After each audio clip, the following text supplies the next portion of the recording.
नमस्कार।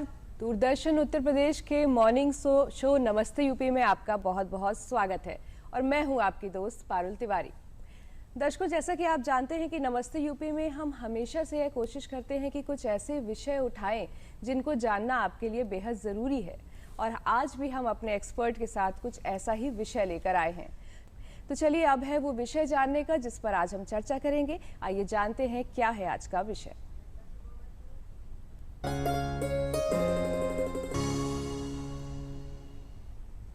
टैक्स भरो रहो रिलैक्स।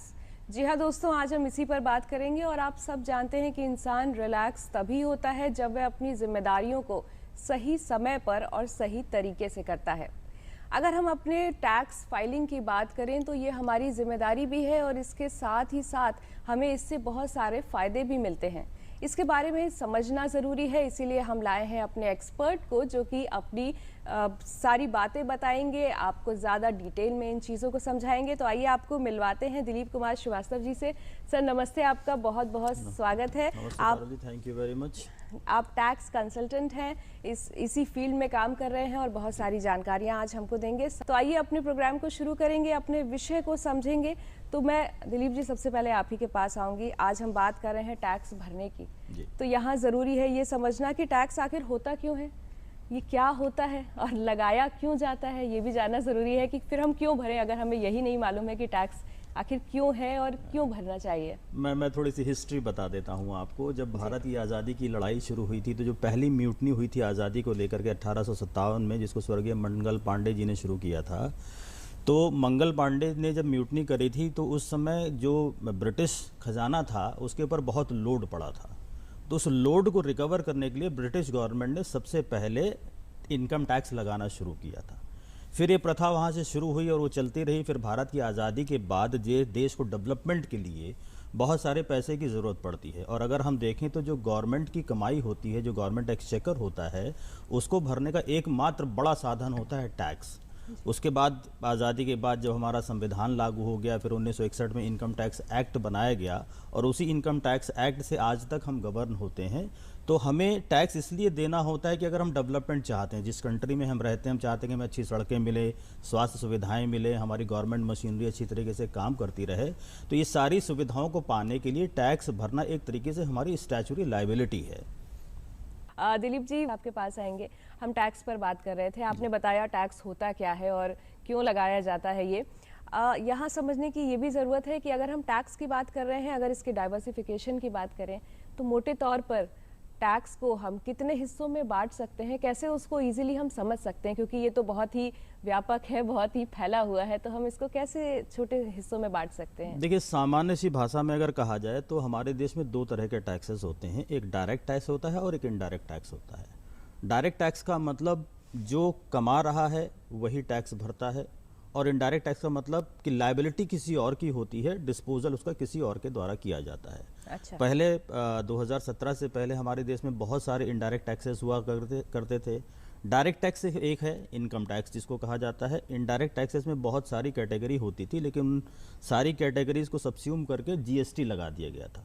तो गुड्स एंड सर्विसेज टैक्स जो है वो इनडायरेक्ट टैक्स है आज की डेट में, और इनकम टैक्स डायरेक्ट टैक्स है। अच्छा। इसके अलावा कस्टम्स है, एक्साइज ड्यूटीज है, कुछ पेट्रोलियम प्रोडक्ट्स पर अभी तक वैट चल रहा है, ये भी इनडायरेक्ट टैक्सेस की कैटेगरी में आते हैं। बिल्कुल। अच्छा, अगर हम बात करें तो हमारी सरकार ने पैंडेमिक की वजह से आईटीआर फाइलिंग का समय बढ़ा दिया, जो कि अब ये 31 दिसंबर तक जा रहा है, तो समय कम है फाइलिंग करने का। तो अगर हम इसको फाइलिंग की प्रोसेस को आगे बढ़ाते हैं, बहुत सारे हमारे ऐसे हैं हमारे समाज में जो कि शायद टैक्स भरने में दिक्कत महसूस करते हैं, तो क्या उनके लिए रास्ता है, उनको कैसे डॉक्यूमेंट्स उनको बना के रखने हैं और किस तरीके से फाइलिंग करनी है? देखिए, एक तो मैं आपके माध्यम से ये कहना चाहता हूँ कि बहुत सारे लोग हमेशा लास्ट डेट का इंतजार करते हैं जी। उन्हें लास्ट डेट का इंतजार नहीं करना चाहिए। 1 अप्रैल के बाद आप कभी भी अपने आईटीआर फाइलिंग की लायबिलिटी को डिस्पोज ऑफ कर सकते हैं। और एक बहुत माइन्यूट सी चीज़ है जो सभी दर्शकों को जानना बहुत ज़रूरी है कि जब भी सरकार इनकम टैक्स फाइलिंग की डेट बढ़ाती है तो वो सिर्फ रिटर्न फाइलिंग की डेट बढ़ती है, टैक्स पेमेंट की डेट नहीं बढ़ती है। टैक्स पेमेंट की जो डेट्स हैं वो हमेशा हमारे स्टैट्यूट में फिक्स हैं। अच्छा। और अगर आप उन डेट्स के बाद टैक्स का पेमेंट करते हैं तो आपको इंटरेस्ट की लायबिलिटी देनी पड़ती है। जैसे 31 जुलाई जो है वो रिटर्न फाइलिंग की बाय डिफ़ॉल्ट डेट होती है, और टैक्स पेमेंट की भी जो सेल्फ असेसमेंट टैक्स होता है, टैक्सेस की भी अलग अलग कैटेगरी हैं। सेल्फ असेसमेंट टैक्स पेमेंट की जो लास्ट डेट होती है वो 31 जुलाई ही होती है। अच्छा। रिटर्न फाइलिंग की डेट 31 दिसंबर तक कर दी गई है, लेकिन टैक्स पेमेंट की डेट नहीं बढ़ाई गई है। अगर आपने अपनी टैक्सेस का डिस्पोजल 31 जुलाई तक नहीं किया है तो आपको इंटरेस्ट देना पड़ रहा है। बट बहुत सारे लोगों को ये मिसकंसेप्शन होता है कि रिटर्न फाइलिंग की डेट बढ़ गई तो हम टैक्स भी तभी पेमेंट कर देंगे। तो ऐसा नहीं करना चाहिए। टैक्सेस का पेमेंट आप ड्यू डेट पर करिए, रिटर्न फाइलिंग की डेट बढ़ती है तो आप तब पेमेंट तब जमा कर दीजिए। बट स्टिल आई से कि बहुत सारे टेक्निकल ग्लिचेस होते हैं जिसकी वजह से लास्ट डेट में आप रिटर्न नहीं फाइल कर पाते हैं, वहाँ पर गवर्नमेंट की कोई लायबिलिटी नहीं आएगी। अगर किसी भी वजह से वो आपकी गलती हो, टेक्निकल डिफ़ॉल्ट हो, या आपके कंसल्टेंट की वजह से आप टाइम से रिटर्न नहीं फाइल कर पाते हैं तो आपको 10,000 रुपये तक की पेनल्टी देनी पड़ जाती है। अच्छा, तो यहाँ बहुत समझने की ज़रूरत है कि ज़रूर ये समय बढ़ा दिया गया है, लेकिन अच्छा यही होगा कि हम उसको जो पहले ही तय समय है वहाँ पे चीज़ों को पूरा करें। अच्छा, यहाँ बात आ रही थी कि इसको फाइलिंग पे आने वाली दिक्कतों को हमारे नागरिक जो फेस करते हैं उसमें आप क्या जो है उनका मार्गदर्शन कर सकते हैं? देखिए, गवर्नमेंट का ये रेगुलर प्रयास है कि टैक्स सेवी बनाया जाए इन चीज़ों को, और बहुत सारा ईज़ भी कर दिया गया है। जैसे अब रिटर्न फाइलिंग बहुत आसान हो गया है। इवन अगर आप नॉर्मल इनकम रखते हैं, सैलरीड पर्सन है, उसके अलावा आपकी कोई इनकम नहीं है, तो आप खुद भी इसको फाइल कर सकते हैं। इनकम टैक्स इंडिया का पोर्टल है, इनकम टैक्स डिपार्टमेंट का पोर्टल है, वहाँ जा कर के सबसे पहले तो आपको अपने आप को रजिस्टर कराना पड़ता है। अच्छा। उस रजिस्ट्रेशन के लिए कुछ बेसिक रिक्वायरमेंट्स होती हैं जिसमें पैन नंबर होना मैंडेटरी है। बिना पैन के आप अपना रिटर्न फाइल ही नहीं कर सकते हैं। अगर आप इनकम टैक्स एसएससी बनना चाहते हैं या बनना है आपको, तो सबसे पहले आपको पैन लेना पड़ेगा। इनकम टैक्स पोर्टल पे जब आप रजिस्ट्रेशन कराने जाते हैं तो पैन के साथ साथ आपको एक dedicated phone number, mobile number और एक डेडिकेटेड मेल आईडी उस पर देनी पड़ेगी, जिसके माध्यम से ही इनकम टैक्स डिपार्टमेंट आपके साथ कॉरस्पॉन्डेंस करता है। और जब आप इनकम टैक्स रिटर्न फाइल करते हैं तो उसकी एक एक्नॉलेजमेंट जो सेंट्रल प्रोसेसिंग सेंटर बैंगलोर में है वहाँ भेजनी पड़ती है। अच्छा। अगर आप इस प्रक्रिया से बचना चाहते हैं तो आप अपने आधार को और अपने पैन को ज्वाइन करा दें तो आप उसको ई वेरीफाई करा सकते हैं। यानी कि आपको रिटर्न फाइलिंग के साथ साथ ई वेरिफिकेशन की फैसिलिटी भी सरकार ने दे रखी है। आप अपने रिटर्न को ई वेरीफाई करा देते हैं तो फिर आपको वो कॉपी बैंगलोर नहीं भेजनी पड़ती है। अच्छा दिलीप जी, मैं आपके पास वापस आऊंगी। आपने हमें बताया कि डेडलाइन का भी टाइम है, 31 दिसंबर तक का समय है, और कैसे हमें अपनी चीज़ों को कंपाइल करके समय पे चीज़ें फिनिश कर लेनी चाहिए, फाइलिंग कर लेनी चाहिए। हम नागरिक करते हैं इसको, लेकिन कहीं ना कहीं कभी ना कभी जो है अगर ये डेडलाइन क्रॉस हो जा रही है, हम अपनी चीज़ों को नहीं कंपाइल कर पाए, हम समेट नहीं पाए, उस दशा में क्या होता है, क्या दिक्कतों का सामना होता है और किस तरीके से उन चीज़ों को हम संभाल सकते हैं? देखिए, रिटर्न फाइलिंग के लिए जब हमारा फाइनेंशियल ईयर एंड हो जाता है उसके बाद नेक्स्ट फाइनेंशियल ईयर में हम रिटर्न कभी भी फाइल कर सकते हैं। अच्छा। रिटर्न फाइलिंग का ऑप्शन हमारे पास एंड ऑफ द ईयर यानी कि 31 मार्च तक खुला रहता है। जैसे इस साल की अगर मैं बात करूं तो हम रिटर्न अपना 31 मार्च 2022 तक फाइल कर सकते हैं। अच्छा। बट जो गवर्नमेंट की तरफ से नॉर्मल डेडलाइंस होती हैं, अगर हम उस डेडलाइन के अंदर फाइल करते हैं तो हमें पेनाल्टी नहीं देनी पड़ती है। उसको लेट फीस कहा जाता है टेक्निकली, वो लेट फीस हमें नहीं देनी पड़ती है। अच्छा। अगर हम 31 दिसंबर तक अपने रिटर्न्स को नहीं फाइल करेंगे, फॉर इंडिविजुअल्स, जो कंपनीज हैं उनके लिए वो डेट 15 फरवरी तक कर दी गई है, इंडिविजुअल्स के लिए हमारी डेट 31 दिसंबर है। तो अगर हम 31 दिसंबर तक अपने रिटर्न को नहीं फाइल करते हैं तो हम रिटर्न फाइल 31 मार्च 2022 तक भी कर सकते हैं, लेकिन उस केस में हमें 10,000 रुपये तक की लेट फीस देनी पड़ेगी, क्योंकि डेडलाइन के बाद अब गवर्नमेंट ने ये मैंडेट कर दिया है कि विदाउट लेट फीस आपका रिटर्न एक्सेप्ट किया ही नहीं जाएगा। तो हमें ज़रूरत है कि हम डेडलाइन के पहले कर और एक इम्पॉर्टेंट चीज़ मैं आपको और बता दूं कि अगर हम 31 मार्च तक भी नहीं फाइल करते हैं तो फिर हमारे पास रिटर्न फाइल करने का दूसरा कोई ऑप्शन बचेगा नहीं, वो ईयर हमारा लैप्स कर जाएगा। अच्छा। पहले कुछ सालों 1-2 साल पहले जो अमेंडमेंट हुआ था उस समय हमारे पास 2 साल का समय होता था, या हम 2 साल पीछे तक के रिटर्न भर सकते थे। बट अब गवर्नमेंट ने उसको ख़त्म कर दिया है। अब हम इसी फाइनेंशियल ईयर तक पिछले फाइनेंशियल ईयर का भर सकते हैं। अगर नहीं भरा, फाइनेंशियल ईयर एंड हो गया, तो हमारे पास कोई ऑप्शन नहीं है कि अपने रिटर्न को कंटिन्यू कर पाएं। मौका नहीं है हमारे पास अगर चीज़ें हमसे छूट जाती हैं। हाँ। अच्छा, अगर इसी हड़बड़ी में, जैसे कि आपने बताया डेडलाइन भी है, थोड़ा समय और भी है, लेकिन वो लेट फाइन के साथ में है, अगर इस हड़बड़ी में मान लीजिए फाइलिंग की कैलकुलेशन में कोई दिक्कत हो जाए, अगर हमने ज़्यादा भर दिया, जो कि एक टेंशन हमेशा ज़्यादा की रहेगी, कहीं हमसे ज़्यादा ना निकल जाए, तो ज़्यादा होने की अगर स्थिति बनती है तो हम कैसे अपने आप को निश्चिंत कर सकते हैं, और उस स्थिति में क्या होता है? ज़्यादा मीन्स कि आपने टैक्स ज़्यादा पे कर दिया है, उसमें दिया। कोई इशू नहीं है। अगर आपने टैक्स ज़्यादा पे कर दिया है तो वो एक्सेस अमाउंट आपके रिटर्न में दिखाई देगा। अच्छा। और अब गवर्नमेंट उसको, अब तो मतलब ऐसा भी हो रहा है कि आज रिटर्न फाइल हुआ और विद इन अ वीक लोगों का रिफंड उनके अकाउंट में आ गया। ये पहले होता था जब मैनुअल फाइलिंग होती थी तो आप फाइल करिए, फिर इनकम टैक्स डिपार्टमेंट के चक्कर लगाइए, मैनुअल चेक्स बनते थे, फिर बहुत सारी चीज़ें होती थी, बहुत सारा फॉलोअप होता था। अब रिटर्न फाइल करने के बाद जैसा कि आपका टैग लाइन है कि भरो टैक्स रहो रिलैक्स, तो वाकई में अब आप टैक्स भर दीजिए और रिलैक्स हो जाइए, क्योंकि आपका रिफंड ऑटोमेटिकली आपके अकाउंट में आ जाता है। उसके लिए आपको एक बैंक, जैसे मान लीजिए आप 5 या 6 बैंक अकाउंट मेंटेन करते हैं, तो रिटर्न फाइलिंग करते समय आपको ये ऑप्शन देना होता है कि आप अपना रिफंड किस अकाउंट में चाहते हैं। तो जिस अकाउंट को आप इनकम टैक्स से अटैच करा देंगे उस अकाउंट में बहुत जल्दी, अगर छोटे रिफंड्स हैं तो विद इन अ वीक आ जाते हैं, थोड़ा सा है तो 15 दिन के अंदर आता है, मतलब 1 से 2 महीने के अंदर नॉर्मल कोर्स में रिफंड आ ही जाता है। अच्छा, मतलब अगर आपका जिस तरीके से सरकार ने फाइलिंग करना आसान बनाया हुआ है, उसी तरीके से अगर प्रोसेसिंग भी आसान कर दी है। प्रोसेसिंग भी आसान कर दी है। अच्छा, अगर हम बात करें कुछ ऐसी इनकम पर जिनमें छूट भी हम प्राप्त कर सकते हैं, तो वो किस कैटेगरी में आती हैं, वो किस तरीके की होती है, और छूट का मतलब क्या है यहाँ पर? देखिए, टेक्निकली तो बहुत डिटेल में आपको बताने का समय नहीं है। नॉर्मल कोर्स में ऐसी कोई इनकम नहीं होती है जो 100% टैक्स से फ्री हो। अच्छा। लोगों का मिसकंसेप्शन है कि जो एग्रीकल्चरल इनकम है वो 100% टैक्स फ्री होती है। ये सत्य है, लेकिन ये 100% टैक्स फ्री तब होती है जब आपकी सिर्फ एग्रीकल्चरल इनकम है। अगर आप सिर्फ एग्रीकल्चरिस्ट हैं और आपकी इनकम का सोर्स केवल कृषि है, तो कृषि से होने वाली आय 100% एग्जम्प्ट है। बट आपकी आय अगर कृषि के साथ साथ नॉन एग्रीकल्चरल इनकम से भी है, तो फिर कृषि की आय 100% एग्जम्प्ट नहीं होती है। फिर वो टैक्स पर्पस से आपकी इनकम में नॉन एग्रीकल्चरल इनकम के साथ जोड़ी जाती है। अच्छा। जिस स्लैब में आप आते हैं 10, 20, 30 वाले स्लैब में, उस स्लैब के हिसाब से आपकी टैक्स लायबिलिटी निकाली जाती है, और फिर एग्रीकल्चरल इनकम और जो बेसिक एग्जम्पशन लिमिट है उसको जोड़ करके फिर टैक्स लायबिलिटी निकाली जाती है, और एक्चुअल टैक्स लायबिलिटी से इस टैक्स लायबिलिटी को घटा दिया जाता है। उतनी रिलीफ आपको टैक्स में दे दी जाती है। बट नॉर्मली लोग यही समझते हैं कि भाई हमारी तो एग्रीकल्चर इनकम है, आप दिखा दीजिए, वो तो टैक्स फ्री है।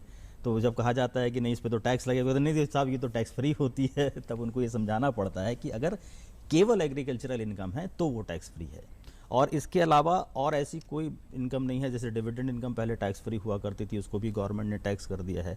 तो पार्शियली एग्जम्पशंस हैं, फुली एग्जम्पशन किसी भी इनकम में अब नहीं है। दिलीप जी, जी, हम बात कर रहे हैं टैक्स फाइलिंग की, तो वर्तमान समय में ये आयकर की सीमा क्या है, कहाँ ये क्या स्लैब आता है कि हम जो है टैक्स भरने की कैटेगरी में आ रहे हैं?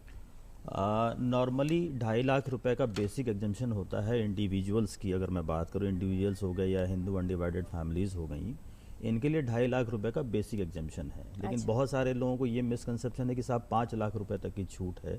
तो 5 लाख रुपए तक की छूट नहीं है। छूट का मतलब होता है, एक होता है कि थ्रेशोल्ड लिमिट, तो वो थ्रेशोल्ड लिमिट हमारी 2.5 लाख रुपए ही है। लेकिन जिनकी इनकम 5 लाख रुपए तक होती है उनको टैक्स में रिलीफ दे दी जाती है, तो उनके लिए कोई टैक्स लायबिलिटी अराइज नहीं होती है। अच्छा। बट अगर आपकी इनकम 5 लाख रुपए के ऊपर जाती है तो फिर नॉर्मल कोर्स में जो स्लैब्स आते हैं उसके हिसाब से आपको टैक्स देना पड़ता है। और लास्ट ईयर से गवर्नमेंट ने ये भी अमेंडमेंट किया था कि आपको 2 ऑप्शंस दे दिए हैं टैक्स पेमेंट करने के, एक न्यू रिजीम, एक ओल्ड रिजीम। अच्छा। ओल्ड रिजीम का मतलब है कि एक सेक्शन 80C होता है जहां पर आपकी टैक्स लायबिलिटीज़ में डिडक्शंस मिल जाते हैं इनकम से। जैसे आप LIC प्रीमियम दे रहे हैं, आपने NSC खरीद रखी है, आपने PPF में पैसा डाल रखा है, या आपने हाउसिंग लोन का वो पे किया, इंस्टॉलमेंट्स पे करी हैं, तो वो 80C के डिडक्शंस होते हैं। उस डिडक्शन को हम 1.5 लाख रुपए तक अपनी इनकम से घटाने के बाद टैक्स पेमेंट करते हैं। ये ओल्ड रिजीम में था। न्यू रिजीम में गवर्नमेंट ने ये कर दिया कि आपको किसी तरह का कोई डिडक्शन नहीं मिलेगा। सैलरीड पर्सन को बहुत सारे एग्जम्पशंस मिलते थे, वो एग्जम्पशंस भी नहीं मिलेंगे, और आप नए रिजीम में टैक्स पे कर दीजिए। तो उन्होंने उसमें टैक्स स्लैब में चेंज कर दिया, हर 2.5 लाख रुपए पे 5% का 5, 10, 15, 20, 25, 30 इस तरीके से टैक्स स्लैब बढ़ा दिया, और ओल्ड रिजीम में 5, 20 और 30 का टैक्स स्लैब रखा है। बिल्कुल, भरो टैक्स रहो रिलैक्स के ऊपर जी हाँ, टैक्स भरने से कैसे हम रिलैक्स होते हैं, आज हम यही जान रहे हैं। हमारे बीच में दिलीप जी हैं। दिलीप जी, वापस आपके पास आएंगे। ब्रेक पर जाने के पहले आप हमें सेक्शन 80C के बारे में बता रहे थे। सेक्शन 80C जो है, ये नाम सभी ने सुना होगा, जो है टैक्स के इस सेक्शन में आते हैं कि उन्हें फाइलिंग करनी है। आखिर ये सेक्शन 80C है क्या, इसके क्या बेनिफिट हैं, ये क्या क्या कवर करता है? देखिए, इनकम टैक्स एक्ट जो है वो डिफरेंट चैप्टर्स में बांटा गया है। उसमें एक चैप्टर 6 आता है। वो चैप्टर 6 होता है बेसिकली डिडक्शंस के लिए। डिडक्शंस अलग अलग कैटेगरी के पर्सनस को अलग अलग कंडीशंस के हिसाब से दिया जाता है, बट नॉर्मली जो इंडिविजुअल्स के लिए एप्लीकेबल कॉमन डिडक्शन है वो 80C होता है। 80C का मतलब ये होता है कि अगर हम अपनी टैक्सेबल इनकम से टैक्स लायबिलिटी को रिड्यूस करना चाहते हैं तो इस सेक्शन 80C में कुछ इन्वेस्टमेंट्स दिए हुए हैं। उन इन्वेस्टमेंट्स में अगर हम पैसा लगा देते हैं तो उस पैसे से हमारी टैक्सेबल इनकम कम हो जाती है। फॉर एग्जांपल, अगर मेरी टैक्सेबल इनकम 10 रुपये आ रही है और मैंने 2 रुपये का इन्वेस्टमेंट कर दिया है तो मेरी टैक्सेबल इनकम फिर 8 रुपये मानी जाएगी और मुझे 8 रुपये पे टैक्स देना होगा। अच्छा। तो जो कॉमन मोड ऑफ इन्वेस्टमेंट्स है उसमें सबसे पहले आता है LIC। लोग इंश्योरेंस प्रीमियम खरीदते हैं, इंश्योरेंस पॉलिसीज़ खरीदते हैं। तो आप इंश्योरेंस प्रीमियम जो भरते हैं उस इंश्योरेंस प्रीमियम को 80C में कवर किया गया है। उससे आपकी tax liability, income tax, sorry, आपका जो टैक्सेबल इनकम है वो घटा दी जाती है। इसी तरीके से जैसे आप प्रोविडेंट फंड, गवर्नमेंट एम्प्लॉयज़ का प्रोविडेंट फंड कटता है। अदर देन गवर्नमेंट एम्प्लॉय हम PPF अकाउंट खोल सकते हैं। PPF अकाउंट हम बैंक की किसी ब्रांच में खोल सकते हैं या हम पोस्ट ऑफिस में खोल सकते हैं। और NSC होती हैं, national saving schemes, saving certificates होते हैं, हम वो ले सकते हैं। ELSS एक स्कीम होती है, हम वो ले सकते हैं। इसके अलावा मान लीजिए हमने रहने के लिए घर खरीदा है तो घर को अगर हमने फंडिंग कराई है, फाइनेंस लिया है, तो वो जो हम रीपेमेंट करते हैं हाउसिंग लोन का, उसमें जो प्रिंसिपल पोर्शन होता है उस प्रिंसिपल पोर्शन को भी सेक्शन 80C में कवर किया गया है। तो ये बेसिक चीज़ें हैं। टैक्स सेविंग FDs होती हैं बैंक में। FD 2 तरह की होती हैं, एक नॉर्मल FD होती हैं, एक टैक्स सेविंग FD होती हैं। नॉर्मल FD आप आज बनाइए और 5 दिन बाद इनकैश कराना चाहते हैं तो करा सकते हैं। बट अगर आप टैक्स सेविंग FD कराते हैं तो उसमें 3 साल का लॉक इन पीरियड होता है कि आप 3 साल से पहले उस FD को तोड़वा नहीं सकते हैं। इसी तरीके से म्यूचुअल फंड्स भी होते हैं, टैक्स सेविंग म्यूचुअल फंड्स होते हैं। तो जितनी भी टैक्स सेविंग स्कीम्स होती हैं उसमें एक लॉक इन पीरियड होता है कि उस लॉक इन पीरियड से पहले आप उस पैसे को वापस नहीं ले सकते हैं। तो LIC हो गई, NSC हो गई, PPF हो गया, PF हो गया, ELSS हो गया। इसके अलावा एक NPS होती है, नेशनल पेंशन स्कीम चलती है, उसमें भी आप डालेंगे तो जो 80C की नॉर्मल लिमिट है 1.5 लाख रुपए, वो बढ़ के 2 लाख रुपए हो जाती है। यानी कि 50,000 रुपए का एडिशनल बेनिफिट आपको NPS की वजह से मिल जाता है। बिल्कुल, तो बहुत ज़रूरी है कि इन सब चीज़ों में इन्वेस्टमेंट करते रहें। अच्छा, आज हम रूपा जी के साथ भी बैठे हुए हैं। महिला सशक्तिकरण विषय जो है काफ़ी ज़्यादा हम उस पर बात कर रहे हैं। अगर हम बात करें टैक्सेशन के ऊपर, टैक्सेशन में महिलाओं की भी हिस्सेदारी बहुत ज़्यादा है। बिल्कुल। तो अगर महिलाएं ITR भर रही हैं तो उनके साथ उन्हें क्या बेनिफिट मिल रहा है? सरकार भी मदद कर रही है, उनके लिए भी क्या बेनिफिट मिल रहा है और क्या चीज़ें उनके सामने आती हैं? अब नहीं है। आज की डेट में अगर बात करूं तो आज की डेट में महिलाओं को कोई एडिशनल बेनिफिट नहीं है। हाँ, ये कुछ साल पहले हुआ करता था जहां पर महिलाओं की एग्जिम्पशन लिमिट पुरुषों से ज़्यादा हुआ करती थी। जो थ्रेशोल्ड लिमिट थी वो ज़्यादा थी, बट गवर्नमेंट ने उसको ख़त्म करते अब सबको बराबर कर दिया है। हाँ, इक्वलिटी की बात हम करते हैं संविधान में, तो अब उन्होंने इक्वल कर दिया है। बिल्कुल। और अब महिला और पुरुष को कोई एडिशनल बेनिफिट नहीं है, सबको बराबर। अच्छा, यहाँ अगर हम बात करें ITR फाइलिंग की, तो बहुत सारे फॉर्म्स होते हैं जो कि एक कंफ्यूजन बनाते हैं कि आपको ये भी फॉर्म भरना है, वो भी फॉर्म भरना है, और नंबर्स में फॉर्म होते हैं। तो ये फॉर्म किस तरीके से होते हैं, इनको समझना जो है आप ही समझा पाएंगे हमारे दर्शकों को कि इनको किस तरीके से समझा जा सकता है? मैं पहले उस फॉर्म्स के पहले मैं आपको पर्सन्स बता देता हूँ। इनकम टैक्स में जो भी लोग टैक्स पे करते हैं या जो किसी भी तरीके से इनकम टैक्स एक्ट के दायरे में आते हैं उनको पर्सन कहा जाता है। अच्छा। उस पर्सन में 7 तरह के लोग होते हैं, जिसमें इंडिविजुअल होते हैं, HF होते हैं, फर्म्स होती हैं, कंपनीज होती हैं, AOP होती हैं, बॉडी ऑफ इंडिविजुअल्स होते हैं, ट्रस्ट होते हैं और भगवान भी होते हैं। अच्छा। आर्टिफिशियल ज्यूडिकल पर्सन उनको लॉ की भाषा में कहा जाता है, भगवान उनको आर्टिफिशियल ज्यूडिकल पर्सन्स होते हैं। तो ये 7 तरह के पर्सन्स होते हैं जिनको इनकम टैक्स में कहा जाता है, और ये 7 तरह के लोग ही टैक्स पेयर्स होते हैं। तो ये जो इनकम टैक्स फॉर्म्स की कैटेगरी बनाई गई है ये पर्सन्स के हिसाब से बनाई गई है। नॉर्मली जो 1 से लेकर के 4 तक के फॉर्म्स हैं, ITR 1, 2, 3, 4, ये इंडिविजुअल्स के लिए और HUF के लिए है। उसमें भी इनकम के हिसाब से होता है कि अगर इंडिविजुअल की सिर्फ सैलरी और इंटरेस्ट इनकम है तो उसको ITR 1 भरना है। सैलरी इंटरेस्ट के अलावा मान लीजिए उसके कैपिटल गेंस भी आ रहे हैं या उसकी हाउस प्रॉपर्टी से किराया आ रहा है, उसने कहीं कॉम्प्लेक्स बनवा रखा है उससे किराया आ रहा है, तो वो ITR 2 भरेंगे। अच्छा। इंडिविजुअल है अदर देन सैलरी यानी कि बिजनेस इनकम है, तो बिजनेस इनकम के लिए ITR 3 भरा जाएगा। बिजनेस इनकम को शो करने के भी सरकार ने 2 तरीके बनाए हैं। एक तो नॉर्मल कि आप अपनी प्रॉफिट एंड लॉस अकाउंट बनाएंगे, जो भी आपके रिसीट्स हैं और पेमेंट्स है उसका डिफरेंस इनकम कहलाती है।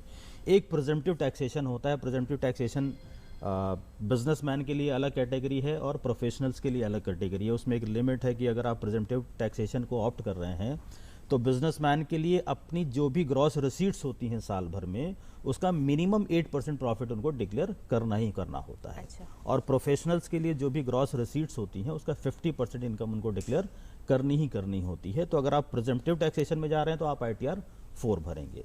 इसके बाद जो 5, 6 और 7 नंबर के ITRs होते हैं ये अदर देन इंडिविजुअल्स होते हैं, यानी कि कंपनीज जो होती हैं, LLPs होती हैं, ट्रस्ट होती हैं। ट्रस्ट में भी जो 2 तरह की होती हैं, एक वो ट्रस्ट होती हैं जिनको इनकम टैक्स के सेक्शन 12 और 80G में एग्जम्पशन और डिडक्शन मिला होता है, और एक नॉर्मल ट्रस्ट होती हैं। तो ये इन कैटेगरीज के हिसाब से आपको अपने फॉर्म्स चुनने होते हैं। अच्छा, अगर फॉर्म्स आपके लिए तो आपने सारी चीज़ें डिस्क्राइब कर दी हैं, लेकिन इसको समझना मुश्किल होता है। अगर हम फाइलिंग की तरफ जाएं तो वहाँ पे क्या तरीका है? देखिए, फॉर्म्स को समझना नॉर्मली टिपिकल होता है, बट जो इनकम टैक्स की साइट है गवर्नमेंट की तरफ से बहुत सारी चीज़ों को ईज़ किया जा रहा है। आप जब इनकम भरने जाते हैं, अपना टैक्स भरने जाते हैं, तो आप कुछ बेसिक इन्फॉर्मेशंस पहले डालते हैं। उन बेसिक इन्फॉर्मेशंस के बिहाफ पर वो साइट खुद ही सजेस्ट कर देती है कि आपको ITR 1 भरना है, 2 भरना है, 3 भरना है या 4 भरना है। अगर आप गलती से कोई गलत फॉर्म चूज़ कर लेते हैं तो वहाँ से आपको खुद ही सजेशन मिल जाता है कि आपने ये पर्टिकुलर्स भरे हैं, आपकी इस हेड से इनकम है, तो आपके लिए ये ITR फिट नहीं है, आपके लिए ये वाला ITR भरा जाना चाहिए। तो वो रीडायरेक्ट कर देते हैं। और इनकम टैक्स फाइलिंग अब बहुत आसान हो गई है। इनकम टैक्स के पोर्टल पे जाके आप अपने आप को रजिस्टर कराइए, एक आपका ID पासवर्ड जनरेट हो जाएगा। और अभी लगभग महीना भर पहले से एक एनुअल AIS का सिस्टम गवर्नमेंट ने शुरू किया है। AIS फैसिलिटी इतनी बढ़िया हो गई है कि आप कोई भी ट्रांजैक्शन करके भूल जाएंगे, बट इनकम टैक्स डिपार्टमेंट आपको बता देगा कि आपने साल भर में ये ट्रांजैक्शन किया। इवन वो आपको ये भी बता देगा कि आपके बैंक में आपने कितना कैश डाला है साल भर के अंदर, आपने कितने म्यूचुअल फंड्स खरीदे हैं, बेचे हैं, शेयर्स खरीदे हैं, स्पेकुलेशन में लगाया है पैसा, कहाँ आपने कितने रुपए की FD बना रखी है, कितना आपने इंटरेस्ट जनरेट किया, ये सारी चीज़ें आपको AIS से मिल जाएंगी। तो अब एक तरीके से आप जो कैलकुलेशन अभी खुद करते थे, वो कैलकुलेशन अब इनकम टैक्स डिपार्टमेंट आपको पहले से करके बता देता है कि इतनी सारी इन्फॉर्मेशन तो हमारे पास है, बिल्कुल वो तो आपको डिक्लेयर करनी ही करनी है। इसके अलावा अगर एडिशनल इन्फॉर्मेशन है तो वो आप उसमें और ऐड कर दीजिए। और अभी जो गवर्नमेंट का प्लान है कि हो सकता है कमिंग ईयर्स में वो प्री फिल्ड इन्फॉर्मेशन आ जाएं। अच्छा। कि भाई आपकी इनकम का particular as per the information gathered from different sources ये है, अगर ये सही है तो क्लिक करिए, आपका ITR फाइल हो जाएगा, कुछ करना नहीं है आपको। अगर आप उसमें कुछ अमेंडमेंट करना चाहते हैं तो वो ऑप्शन भी आपके पास रहेगा। तो चीज़ें बहुत आसान हो गई हैं, इसकी फाइलिंग अब उतनी मुश्किल नहीं रह गई। फाइलिंग वेबसाइट पे अगर हम जाएं तो चीज़ें बहुत आसानी से मिलेंगी। अच्छा, अगर हम बात कर रहे हैं टैक्स भरने की, तो एक उम्र है शायद एक सीनियर सिटीजन के लिए जहाँ पे हम टैक्स भरने से जो है छूट पा सकते हैं, उसके बारे में बताइए सर। देखिए, लॉ में बहुत सारी कंडीशंस होती हैं, स्टार हर जगह लगा होता है, कंडीशन अप्लाई।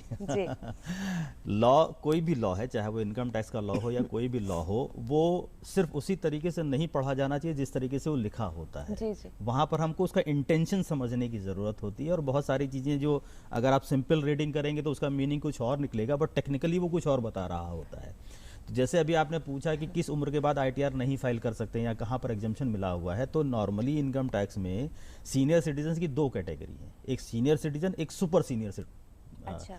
तो 60 साल के बाद आप सीनियर सिटीजन हो जाते हैं, 80 साल के बाद आप सुपर सीनियर हो जाते हैं। अच्छा। अब इन दोनों के अलावा एक नई कैटेगरी जिसको कहीं डिफाइन नहीं किया गया है, वो दे दी गई कि अगर आप सीनियर सिटीजन 75 साल के हैं तो आप ITR फाइलिंग से एग्जम्प्ट किए जा सकते हैं। लेकिन वहाँ भी कंडीशंस लगी हैं कि पहला, आपकी सिर्फ पेंशन इनकम होनी चाहिए, आपकी सिर्फ इंटरेस्ट इनकम होनी चाहिए, और इंटरेस्ट आपको उसी बैंक से आ रहा हो जिस बैंक से आपको पेंशन आ रही हो।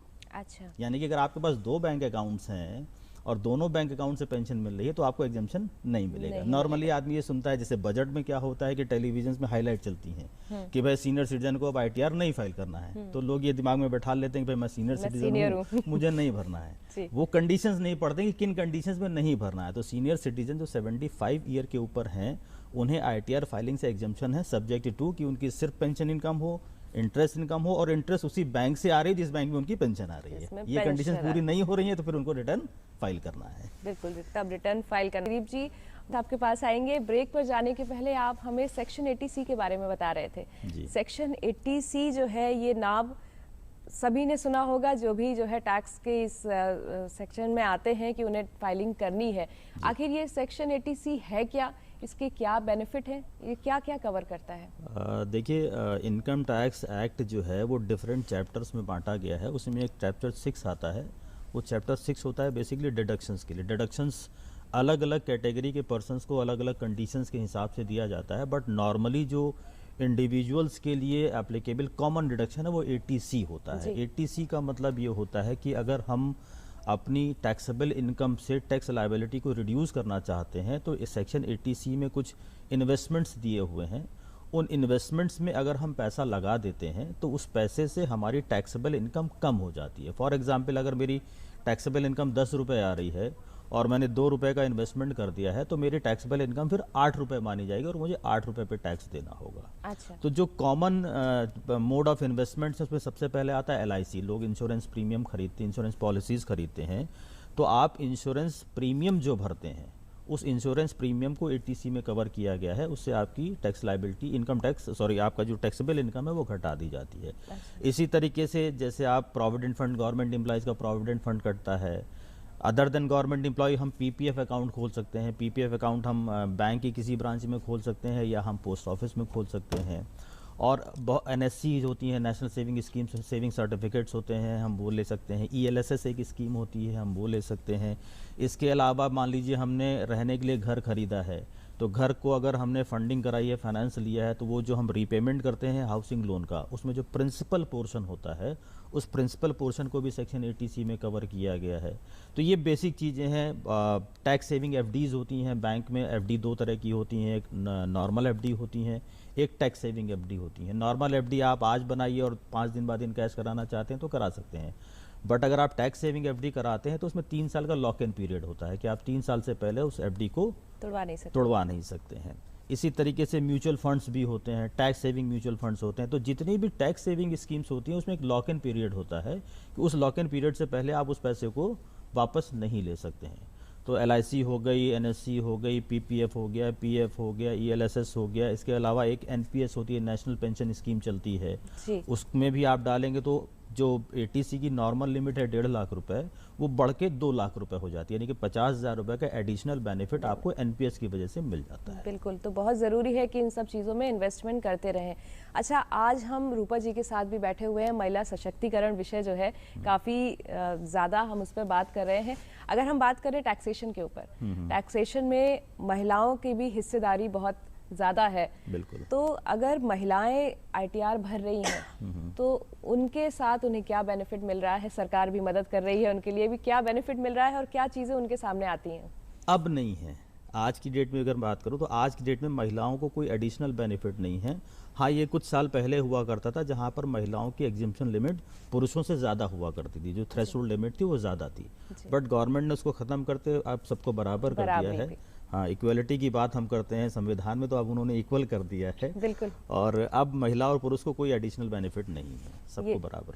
अच्छा, यहाँ अगर हम बात करें ITR फाइलिंग की तो बहुत सारे फॉर्म्स होते हैं जो कि एक कंफ्यूजन बनाते हैं कि आपको ये भी फॉर्म भरना है, वो भी फॉर्म भरना है, और नंबर्स में फॉर्म होते हैं। तो ये फॉर्म किस तरीके से होते हैं, इनको समझना जो है आप ही समझा पाएंगे हमारे दर्शकों को कि इनको किस तरीके से समझा जा सकता है? मैं पहले उस फॉर्म्स के पहले मैं आपको पर्सन्स बता देता हूँ। इनकम टैक्स में जो भी लोग टैक्स पे करते हैं या जो किसी भी तरीके से इनकम टैक्स एक्ट के दायरे में आते हैं उनको पर्सन कहा जाता है। अच्छा। उस पर्सन में 7 तरह के लोग होते हैं, जिसमें इंडिविजुअल होते हैं, एचएफ होते हैं, फर्म्स होती हैं, कंपनीज होती हैं, एओपी होती हैं, बॉडी ऑफ इंडिविजुअल्स होते हैं, ट्रस्ट होते हैं और भगवान भी होते हैं। अच्छा। आर्टिफिशियल ज्यूरिडिकल पर्सन उनको लॉ की भाषा में कहा जाता है, भगवान उनको आर्टिफिशियल ज्यूरिडिकल पर्सन्स होते हैं। तो ये 7 तरह के पर्सन्स होते हैं जिनको इनकम टैक्स में कहा जाता है, और ये 7 तरह के लोग ही टैक्स पेयर्स होते हैं। तो ये जो इनकम टैक्स फॉर्म्स की कैटेगरी बनाई गई है, ये पर्सन्स के हिसाब से बनाई गई है। नॉर्मली जो 1 से लेकर के 4 तक के फॉर्म्स हैं, ITR 1, 2, 3, 4, ये इंडिविजुअल्स के लिए और HUF के लिए है। उसमें भी इनकम के हिसाब से होता है कि अगर इंडिविजुअल की सिर्फ सैलरी और इंटरेस्ट इनकम है तो उसको ITR 1 भरना है। सैलरी इंटरेस्ट के अलावा मान लीजिए उसके कैपिटल गेंस भी आ रहे हैं, या उसकी हाउस प्रॉपर्टी से किराया आ रहा है, उसने कहीं कॉम्प्लेक्स बनवा रखा है उससे किराया आ रहा है, तो वो ITR 2 भरेंगे। अच्छा। इंडिविजुअल है अदर देन सैलरी, यानी कि बिजनेस इनकम है, तो बिजनेस इनकम के लिए ITR 3 भरा जाएगा। बिजनेस इनकम को शो करने के भी सरकार ने 2 तरीके बनाए हैं। एक तो नॉर्मल कि आप अपनी प्रॉफिट एंड लॉस अकाउंट बनाएंगे, जो भी आपके रिसीट्स हैं और पेमेंट्स है उसका डिफरेंस इनकम कहलाती है।